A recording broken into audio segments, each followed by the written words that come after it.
eterna. Maravilha. Versículo 24. Porque Cristo não entrou em santuário feito por mãos, figura do verdadeiro, porém no mesmo céu, para agora comparecer por nós perante a face de Deus. Nem também para a si mesmo se oferecer muitas vezes, como o sumo sacerdote, cada ano entra no santuário com sangue alheio. De outra maneira, necessário lhe for aparecer muitas vezes desde a fundação do mundo. Mas agora, na consumação dos séculos, uma vez se manifestou para aniquilar o pecado pelo sacrifício de si mesmo.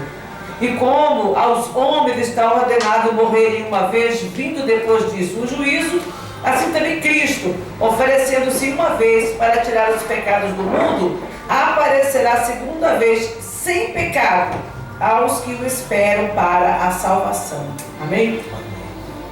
Querido e glorioso Deus, em nome de Jesus Cristo de Nazaré, nos posicionamos diante do Senhor a cada dia, Pai, e nos colocamos aqui diante do Teu altar nesta noite, para que o Senhor fale aos nossos corações, para que o Senhor nos dirija, para que o Senhor nos conduza em verdade, para que o Senhor nos conduza, Pai, dentro da Tua vontade, dentro do Teu querer.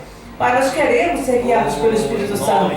E sabemos que muitas vezes, ó Pai, as nossas obras dificultam o Teu Espírito de nos guiar, as nossas atitudes, as nossas escolhas dificultam o Teu Espírito de nos guiar, Pai. Mas nós pedimos misericórdia. Em nome de Jesus. Nós pedimos, ó Pai amado, a Tua graça sobre as nossas vidas, Pai. Para que nós possamos ser conduzidos de acordo com a Tua vontade, para que haja uma mudança verdadeira na nossa vida e nós sejamos instrumentos do Senhor aqui na terra, em nome de Jesus de Nazaré, em nome de Jesus, amém? Glória a Deus. Pode sentar. Então a palavra que hoje diz que o Senhor Jesus, Ele é mediador de um novo testamento. Tá? Por quê? Por que nós precisamos de um Novo Testamento? A palavra fala nos mostra o Antigo Testamento, o Antigo Pacto que Deus fez com o homem. Para que ele serviu então, se agora Deus precisa fazer um novo pacto? O primeiro pacto lá do Antigo Testamento, ele era primeiro para ensinar o homem a gravidade do pecado. Quando Deus faz aquele pacto lá de chamar um povo para si, Ele dá ao povo leis para que o povo possa discernir corretamente entre o certo e o errado. Pensa, quantas vezes você já teve dificuldade em discernir se uma situação era correta ou errada? Eu vejo muito isso na atitude das pessoas. As pessoas às vezes conversam, falam coisas e falam, mas isso está errado. Mas não está errado, pastor. Então, na cabeça de algumas pessoas, aquilo está correto. Eu já vi crente antigo defendendo uma situação extraconjugal, dizendo que não era adultério. Eu já vi pessoas defendendo a morte como se não fosse assassinato. Existe, é claro, nem toda morte é assassinato. Mas todo assassinato gera morte, né? Ele vem da morte. Então, agora, tem pessoas que estão cometendo assassinato mesmo. Não vou nem dizer como que Jesus falou, que não ama seu irmão, você já matou ele. Não estou falando no sentido figurado, não. Estou falando no sentido literal. Tem gente que mata mesmo, não é legítima defesa, mas ela nem sempre foi legítima defesa. Há momentos que não é legítima defesa. A pessoa simplesmente ela achou que devia matar e aproveitou o argumento da legítima defesa. Então, muitas vezes nós defendemos como é que eu consigo conhecer o limite do pecado? Como que eu consigo saber se uma determinada atitude minha, ela é pecaminosa ou não? É difícil. Não pensem vocês que é fácil isso, não. É fácil, a grosso modo, quando você fala assim de um modo geral. O que é pecado? Aí você começa a falar prostituição, adultério, assassinato, homossexualismo, mentira. Então algumas coisas você já de cabeça você sabe que é pecado. Mas quando chega no dia a dia, onde está no frigir dos ovos, na hora de você viver a situação, nem sempre você tem o discernimento do que é pecado ou não. Então o primeiro testamento ele entra aí. Ele começa lá e no livro de Êxodo, quando Deus retira o povo da terra, e ele começa a mostrar àquele povo como ele deveria dar, ele começa a dar estatutos e leis, ordenanças, tanto leis civis quanto leis nossa, fugiu a palavra agora, quanto leis no sentido espiritual, da vida espiritual de cada um, leis cerimoniais. Tanto as leis cerimoniais quanto as leis civis, o Senhor coloca ali para que o povo soubesse como agir. Você sabe como agir? Será que você realmente sabe como você deve agir em cada situação da sua vida? Será que você sabe o que você deve fazer, o que você não pode fazer de maneira alguma, porque é pecado em toda e qualquer situação? É difícil para a gente. Então Deus deu leis muito claras. Muito claras. Sim, eram claras. O povo entendeu tudo? Não. Você quer ver uma prova bem grande de que o povo ficou ainda com muitas dúvidas? Quando Jetro, o sogro de Moisés, vai visitá-lo e ele vê que Moisés ficava o dia inteiro consultando as pessoas vinham a ele consultar, e ele ficava o dia inteiro ali julgando casos. É sinal que aquelas leis ainda, e tinha muita coisa que o próprio Moisés tinha que ir perguntar ao Senhor, como foi o caso daquele homem que foi achado pegando lenha no dia de sábado. Aí ele vai conversar com Deus.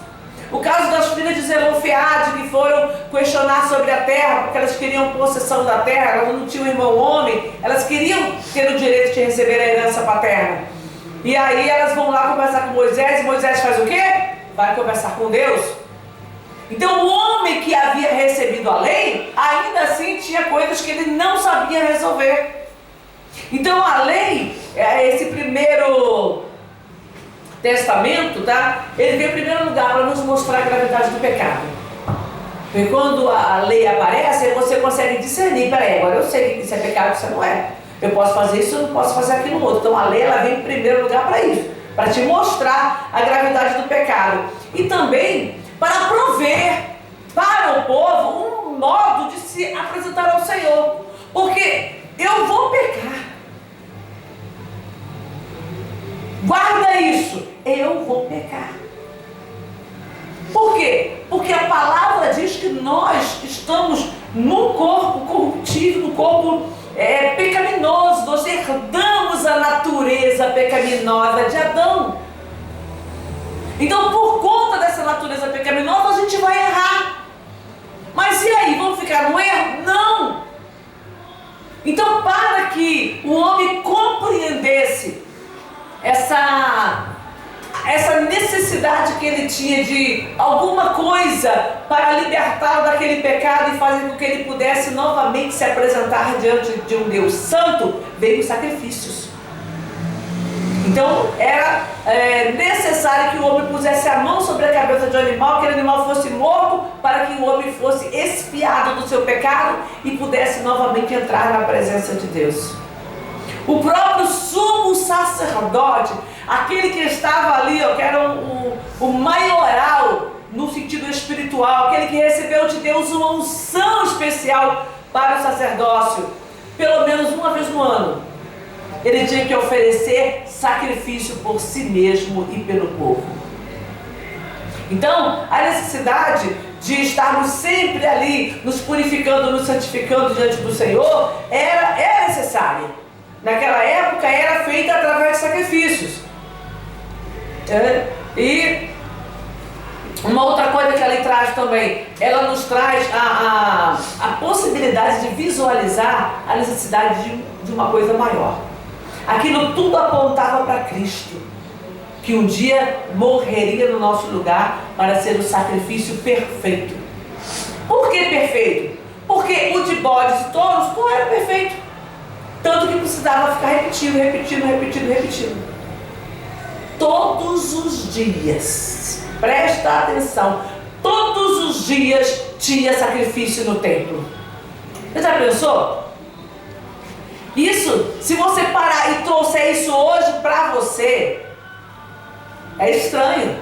Todos os dias animais morrendo ali, o cheiro que devia ter ali, naquele ambiente, né, de morte, de sangue, né? Tinha os incensos ali, que aliviavam um pouco a situação, mas era uma coisa difícil. E ver os animais todo dia ali morrerem para nós hoje, então na nossa cultura, que a gente não vê. Eu ainda cheguei a ver animal sendo porco, sendo morto, galinha sendo morto, já não dei mais, já matei. Mas hoje a gente não vê mais isso. A gente vai lá no açougue e compra congeladinho já. Então você nem sabe como foi feito, qual foi o procedimento. Você não sabe se aquela galinha era branca, se era carajó, se era... Você não sabe. Tá tudo no boi, se ele era marrom, preto, branco, malhado, você não sabe. Hoje em dia está tudo ali prontinho, fica mais fácil para a gente lidar com isso. Então, mais difícil ainda de conhecer, de compreender aquele sacrifício que era feito lá no Calvário. No Calvário, não, desculpa. No templo. Então, esse primeiro pacto é feito nos preparando o homem para aquele pacto que haveria de vir posteriormente. Tá? Então, o ministério de Jesus, ele é infinitamente superior ao sacerdócio de Arão, ao sacerdócio dos seus filhos, né, de Eleazar, filho de Arão, depois de Finéias, filho de Eleazar. Então, o sacerdote de Cristo é muito superior. Por quê? Porque ele ofereceu-se. Eles ofereciam os animais. Jesus se oferece uma vez só. Então, quando a gente peca, quando a gente se converte, a gente vai para o Calvário, né, espiritualmente falando, e você se entrega, se rende, e você, Senhor, a minha vida está no teu altar. Então você se coloca ali no Calvário e ali o sacrifício de Cristo vale para a gente. O sacrifício feito há 2.000 anos atrás vale para nós. E nós somos purificados e nós somos santificados. Eu já cansei de falar isso aqui, vou repetir de novo a vida inteira, enquanto eu tiver vida. Que no dia que eu me converti, no dia que eu já tinha entregue a vida para Jesus em casa, já tinha assistido um culto na noite seguinte, mas no outro dia, quando eu fui para o altar fazer a entrega ali, o pastor fez o apelo, eu senti ali, de forma muito clara, muito óbvia, que até hoje, né, 37 anos está aqui ainda patente na minha cabeça, a importância da entrega ao Senhor ali, e eu compreendi naquele momento, eu sou pecador. Não foi um pecadinho aqui, outro pecadinho ali, eu não me lembrei, e vou falar para você isso, posso falar isso para você, eu não me lembrei de nenhum dos meus pecados praticados, mas eu entendi ali, naquele momento, o que era ter uma natureza pecaminosa, o que era ser uma pecadora, né, por natureza. É muito difícil você explicar uma coisa dessa, só o Espírito Santo para te convencer, para te mostrar isso. Eu dobrei os joelhos, eu comecei a chorar convulsivamente, porque eu entendi que eu tinha uma natureza pecaminosa e ao mesmo tempo eu me alegrei, porque o Senhor estava me resgatando. Amém. Então foi um misto de sensações ali, a tristeza pelo pecado, o pesar pelo pecado, o arrependimento e ao mesmo tempo a alegria de saber que Jesus Cristo tinha morrido no meu lugar e que agora eu tinha a salvação da minha alma. Mas e aí? Quer dizer que depois, durante esses 37 anos, eu nunca mais pequei? Queria. Queria, né? Quem é que não queria isso? Receber a salvação, a libertação e depois nunca mais pecar. Nunca mais falar uma mentira, nunca mais ficar bravo com alguém, nunca mais ter pensamentos impuros, nunca mais se irar. Nós queremos isso, mas essa não é a nossa realidade, porque nós estamos num corpo de pecado. Nós ainda estamos sujeitos a uma natureza pecaminosa. E aí, a bênção. do sacrifício de Jesus, a diferença do sacrifício de Jesus é que ele se fez mediador com um único sacrifício, o santo pelos pecadores. Então ele se entrega, ele se rende no altar, e à medida que ele se rende no altar, à medida que ele se entrega ali de verdade, ele passa a cumprir todo aquele sacrifício que era necessário no Antigo Testamento. Ele cumpre de uma vez só. Agora, um só, único sacrifício, torna Jesus Cristo nosso mediador diante do Pai. Eu vou agora através de Jesus, e por causa do sacrifício dele eu sou aceita diante da presença de Deus. Que maravilha! Você poder dobrar os teus joelhos todos os dias na tua casa, ou dobrar o joelho é uma forma de expressão. Você pode, de pé, sentado, deitado, ou de onde jeito que você estiver, você pode falar com Deus. Você tem acesso à presença de Deus. Pensa no homem que tinha cometido o pecado, e ele ficava ali angustiado, querendo que um sacerdote viesse ajudá-lo a matar um animal para purificá-lo do seu pecado. Agora você ora, pede para Deus perdão, e pode ser entre você e Deus, você nem precisa de ninguém. A gente até ora uns pelos outros, que a Bíblia nos manda orar uns pelos outros, ajudar a interceder, mas você tem coisa que você vai ser só você e Deus. Você conversa para Deus o teu pecado, você arrepende diante dele, você muda a tua conduta e pronto. Você está perdoado, você pode continuar a tua vida. Por quê? Claro que eu estou falando arrependimento e mudança de conduta. Isso nunca pode ser esquecido, porque não existe pecado perdoado sem mudança de conduta. Agora eu me arrependi, pastora, tá? Mudou? Ou você se arrependeu e continua fazendo? Aí não existe. Mas se você se arrependeu e mudou a tua atitude, então você é perdoado por Deus. Mas é difícil. Então você olha para a cruz e você fala: Jesus já levou na cruz o meu pecado. Eu não sou uma pecadora quanto mais. Eu não sou uma pecadora que vai permanecer na prática do pecado, conforme está escrito na primeira carta de João, né? Que aquele que é nascido de Deus não anda na prática do pecado. Ele não permanece na prática do pecado. Ele não tem prazer na prática do pecado. Se no momento você deu aquela escorregada, você já levanta e segue em frente. Você não pode?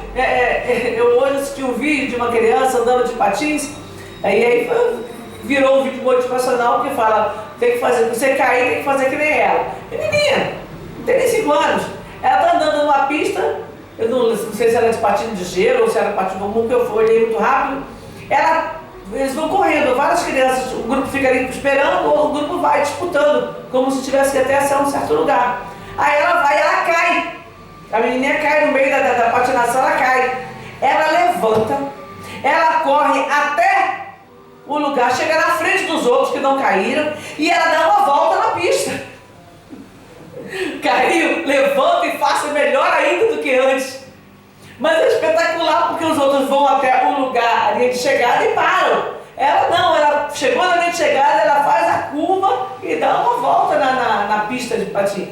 Então é interessante isso.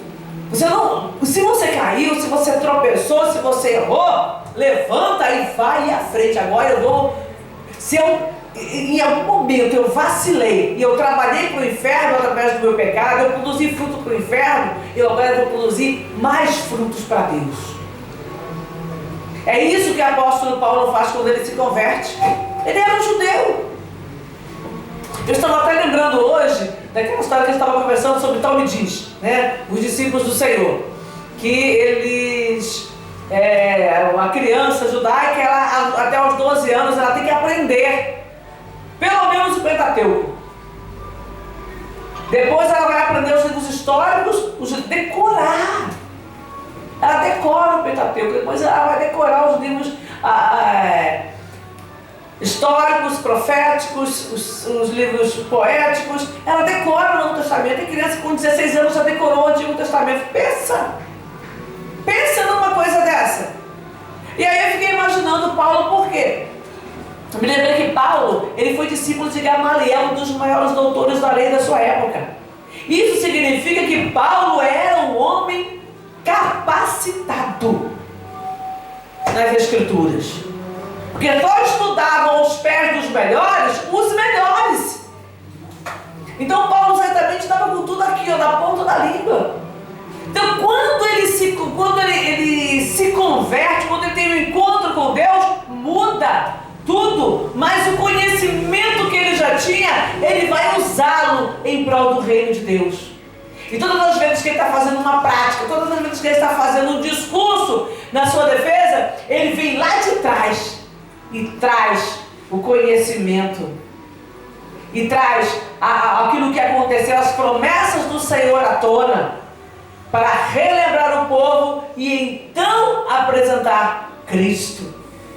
Então quando ele passa por alguma situação, ele tem todo o conhecimento, porque ele era estudado, era versado nas Escrituras. Ele era um estudioso da palavra, só não conhecia ainda a verdade, mas quando a verdade foi desvendada a ele, através da revelação de Jesus Cristo, ele passa então a crer e a entender que Jesus era o mediador que eles estavam esperando, Jesus era o Messias, Jesus vinha cumprir, Jesus vinha dar ao homem essa nova aliança. Agora lembre que testamento é o Novo Testamento, como o próprio Jesus diz. Agora lembre que testamento é o quê? É um legado que alguém deixa. É isso. Deus deu para você, está dando para você um Novo Testamento. Tinha um antigo, né? Agora ele dá um Novo Testamento para você. Mas um testamento, ele implica em que você vai receber alguma coisa. Né? Não é isso? O testador, ele deixa para alguém algum benefício. Geralmente coisa material. E então esse testamento traz uma promessa. De quê? De salvação. Então agora Paulo, ele consegue compreender que agora ele é um salvo. Ele é um resgatado pelo sangue de Jesus Cristo. Que coisa maravilhosa. E quando a gente se converte, cada um que vem se convertendo ao longo desses 2000 anos está descobrindo isso. Eu agora fui resgatada. Eu não preciso viver debaixo do jugo do pecado. É fácil? Claro que não é. Você vai enfrentar a oposição de tudo quanto é lado. Eu enfrentei a oposição na minha casa, no meu trabalho, zombaria, aos montes. Colegas que eu quero mais saber de você não, já que você é crente, não quero saber. Hoje está tudo light. Por quê? Porque a pessoa é crente e continua fazendo tudo que fazia antes. Tá fácil. Eu estou na igreja, mas estou na balada. Eu estou na igreja, mas eu estou ali na rodinha dos escarnecedores. Eu estou na igreja, mas eu posso fazer qualquer coisa, eu sou livre. Não estou debaixo de jugo. Jesus fala, tomai sobre vós o meu jugo. Existe o jugo sim, que é a obediência, é o temor à palavra. Então tem gente que é muito fácil ser crente. Nossa, eu gosto de você, porque você é uma crente legal. Você é legal, a gente está aqui na rodinha do palavrão, das pornografias, você está aqui junto, dando risada. A gente está falando mal, você está aqui, é dos nossos. A gente está aqui, ó, na promiscuidade, você está aqui, ó, junto com nós. Então você é da hora, você é o crente da hora. É o crente da hora para o teu próximo e para Deus. E para Deus. Então a gente tem que tomar cuidado com isso. Então, aí em Hebreus capítulo 8, versículo 12, volta só um pouquinho.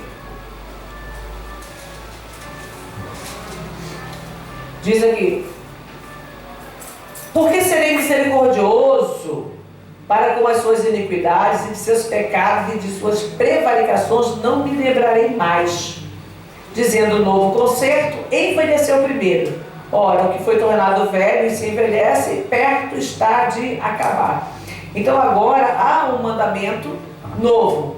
Eu não vou ficar lançando na tua face as tuas prevaricações, os teus pecados. Por quê? Porque eles foram apagados pelo sangue de Jesus. Mas eu não posso permanecer na prática do pecado. Se Deus não quer me lembrar do meu pecado, eu vou continuar fazendo ele? Ou seja, eu estarei lançando diante do Senhor o meu pecado. Digamos que eu estivesse lá numa vida de promiscuidade, uma vida de roubo, um cacau de roubo. Aí de repente, Deus me resgata. Aí hoje fui perdoado do meu pecado. O Senhor me diz aqui, olha, eu não me lembro mais dos teus pecados. Mas aí amanhã eu vou lá e roubo de novo. Eu estou trazendo à tona os meus pecados diante do Senhor. Não foi que Ele quis lembrar do meu passado não, mas eu lancei o meu pecado diante do rosto dele. Eu me fiz abominável. Então qual é o pacto que Deus tem comigo? Nenhum. Porque eu anulei o pacto. Não foi Deus que anulou o pacto dele comigo, fui eu. A partir do momento que eu me tornei repetidora dos mesmos erros. Então, o testamento é um acordo, é uma promessa, tá? E essa promessa, ela é para nos outorgar, para nos conceder a graça, né?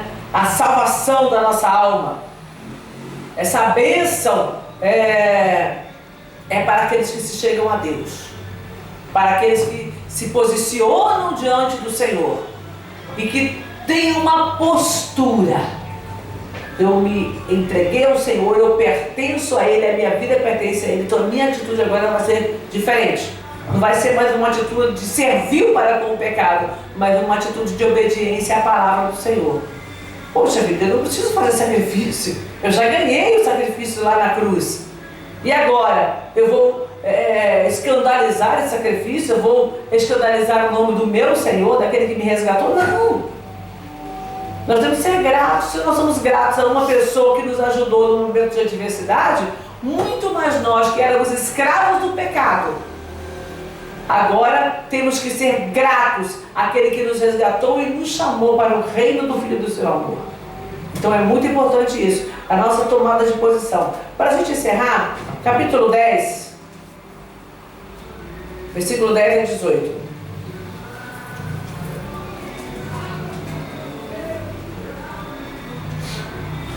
Na qual vontade temos sido santificados pela obração do corpo de Jesus Cristo feita uma vez. E assim, todo sacerdote aparece cada dia, ministrando e oferecendo, muitas vezes o mesmo sacrifício, que nunca pode tirar pecados. Mas este, havendo oferecido um único sacrifício pelos pecados, está assentado para sempre à destra de Deus. Daqui em diante, esperando até que os seus inimigos sejam postos por escabelo dos seus pés, porque com uma só oblação aperfeiçoou para sempre os que são santificados. E também o Espírito Santo não testifica, porque depois de haver dito, este é o concerto que farei com eles depois daqueles dias, diz o Senhor. Porei as minhas leis em seu coração e as escreverei em seus entendimentos. Então agora você fica preocupado com a lei, porque você tem o Espírito Santo de Deus. O Espírito de Deus vai te mostrar. Quantas vezes você estava fazendo alguma coisa e você sentiu que não deveria estar ali? Você só não teve vergonha para pôr o suficiente para sair fora. Né? Às vezes a gente não tem a vergonha na cara necessária para sair fora do pecado. Ele está ali diante de nós, a gente fica relutando. Mas você no teu coração, você sabe. Porque diz aqui a palavra: porei as minhas leis em seu coração e as escreverei em seus entendimentos. E acrescenta: e jamais me lembrarei de seus pecados e das suas iniquidades. Ora, onde há remissão destes, não há mais oblação para o pecado. Não precisa de mais de sacrifício, não. O sacrifício já foi feito. Eu só tenho que permanecer na presença de Deus, dando a Ele glória, porque Ele me amou a ponto de me resgatar do meu pecado e me deu uma nova oportunidade que deve ser aproveitada, que deve ser valorizada todos os dias da nossa vida. Amém? Vamos ficar de pé, vamos orar.